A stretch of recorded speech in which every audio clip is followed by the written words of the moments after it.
There is a country where Soviet apartment blocks stand beneath snow-covered mountains that look almost unreal, where old women sell homemade wine beside luxury casinos glowing through the night.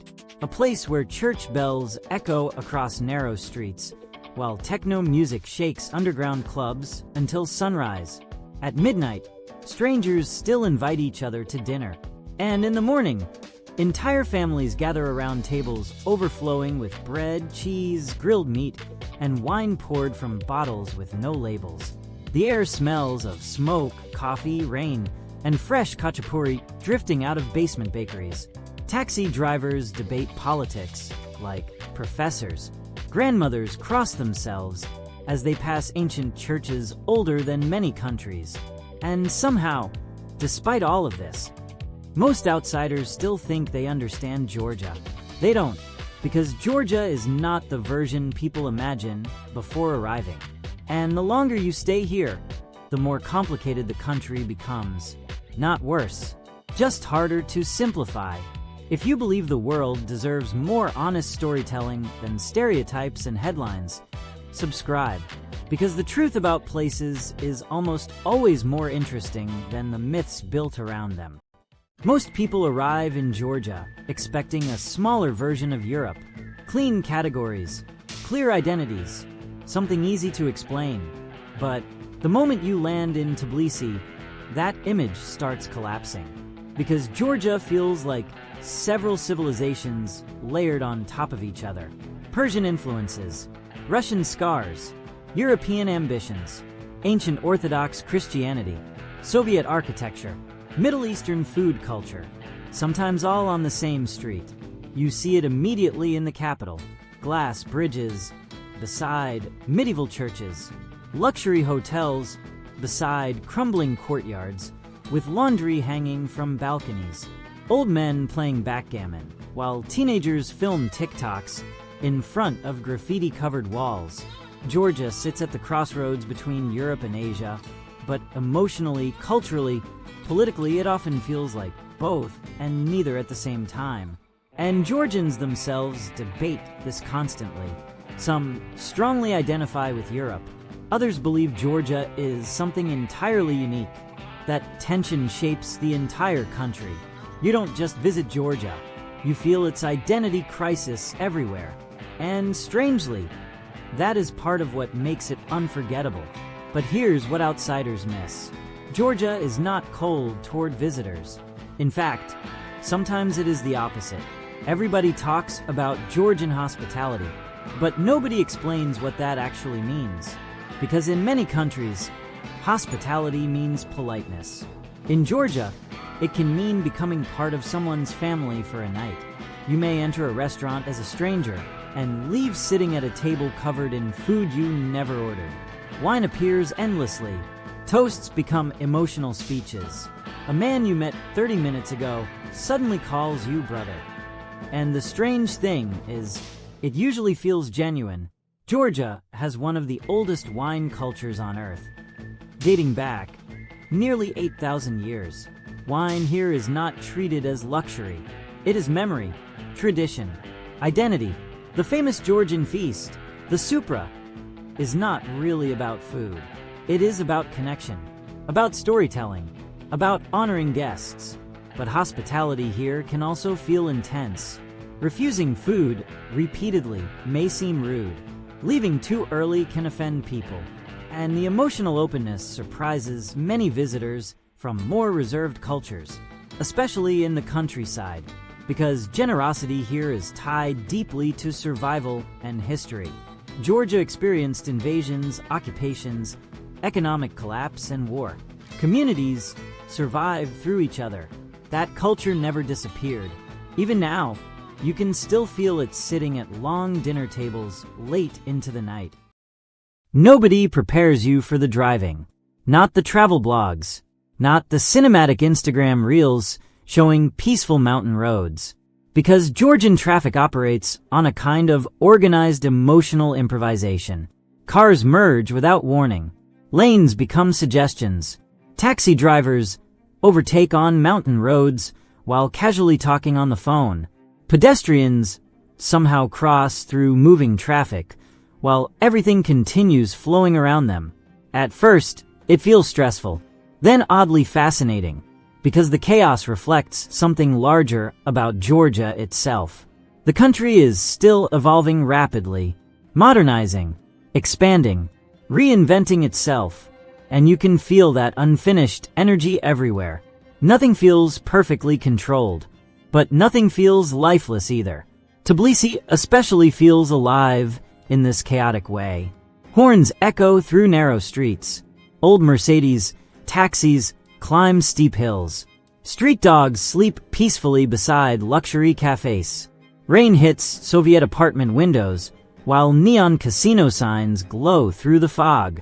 And this is where the story changes, because many tourists arrive expecting a cheap, hidden gem, a simple vacation destination. But Georgia carries much heavier history beneath the surface. You notice it quietly at first. The aging elevators, the cracked stairwells, old factories sitting abandoned beside luxury developments. Then you begin hearing stories. Parents who survived the collapse of the Soviet Union. Families who lost jobs overnight during the chaos of the 1990s. Wars that displaced thousands. Russian influence remains an emotional and political issue here even today, especially after the 2008 war between Georgia and Russia. You see Ukrainian flags throughout Tbilisi. You hear frustration in political conversations. For many Georgians, these are not distant geopolitical debates. They are personal memories. And this is what many outsiders misunderstand. The modern Georgia tourists experience today, the cafes, nightlife, tourism boom, and digital nomad culture, emerged after decades of instability. That transformation created opportunity, but also inequality. You constantly see wealth beside poverty, luxury towers above damaged buildings. A country still balancing between past trauma and future ambition. From the outside, Tbilisi can look extremely modern. Techno clubs, street art, luxury cafes, young creatives speaking fluent English. And yes, that Georgia absolutely exists. But so does another Georgia, a deeply religious and socially conservative one. The Georgian Orthodox Church remains one of the most trusted institutions in the country. Religion shapes daily life far more than many visitors expect. Crosses hang inside taxis. Churches fill during holidays. Families remain traditional, especially outside major cities. This creates a tension modern Georgia is still negotiating, especially among younger generations. Issues involving politics, gender expectations, LGBTQ rights, and national identity remain heavily debated. And Georgians themselves openly discuss these tensions. No country is simple. Georgia certainly isn't. What makes the country fascinating is not that it has solved these contradictions. It hasn't. It's that you can feel different visions of the future competing in real time. One generation looking west, another trying to preserve older traditions, and both believing they are protecting the country. But perhaps nowhere do you feel Georgia's identity more clearly than through food. People arrive expecting mountains, or cheap travel, or wine. Then the food quietly becomes one of the strongest memories they leave with. Not because it is luxurious, because it feels deeply human. Fresh bread pulled from underground ovens. Khinkali soup, dumplings eaten carefully, so the broth does not spill. Khachapuri with melted cheese stretching apart in the center of the table. Smoky meat grilled over charcoal. Walnut sauces. Herbs everywhere. Strong black coffee. Homemade wine poured into reused bottles. Meals here are slow. Nobody rushes you out. Rain hits apartment windows, while plates continue arriving long after you thought dinner was over. And food in Georgia reflects geography too. Mountain regions developed heavier dishes for cold winters. Coastal areas carry Black Sea influences. Every region feels slightly different. Even the bread changes. that is the part tourists rarely expect. Georgia does not feel culturally small. It feels layered. Many travelers come to Georgia for a few days, then stay for months. Some never leave, and it is difficult to explain why, because Georgia is not perfect. The infrastructure can frustrate you. The politics are complicated. The economy still struggles in many areas. Winters can feel gray and heavy, yet something about the country lingers. Maybe it is the warmth of strangers, or the feeling that life here still happens face to face instead of entirely online. Maybe it is the mountains, or the way old traditions still survive inside modern life.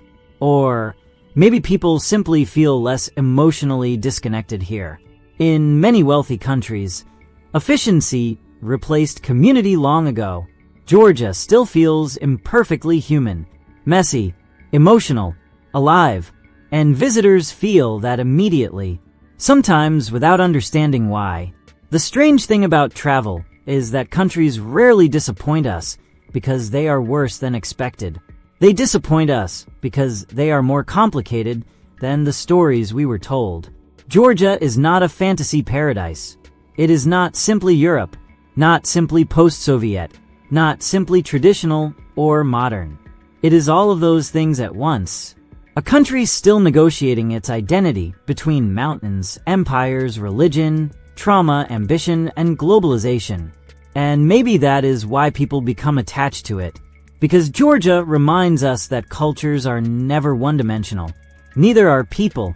The world becomes dangerous when we reduce entire nations into headlines, stereotypes, or political labels. Real places are always more human than that. More contradictory, more emotional, more alive. And maybe the point of travel was never just to see new places. Maybe it was to realize how incomplete our understanding of the world really is. Because the world is full of places we think we understand until we finally stand inside them. And maybe the most valuable thing travel gives us is not escape. It is humility. The understanding that people, cultures, and countries are always deeper than the headlines written about them. Georgia is one of those places. Messy, beautiful, contradictory, deeply human. So if you enjoy documentaries that slow down long enough to see the humanity behind the stereotype, subscribe. There are still many misunderstood places left to explore. Stay curious.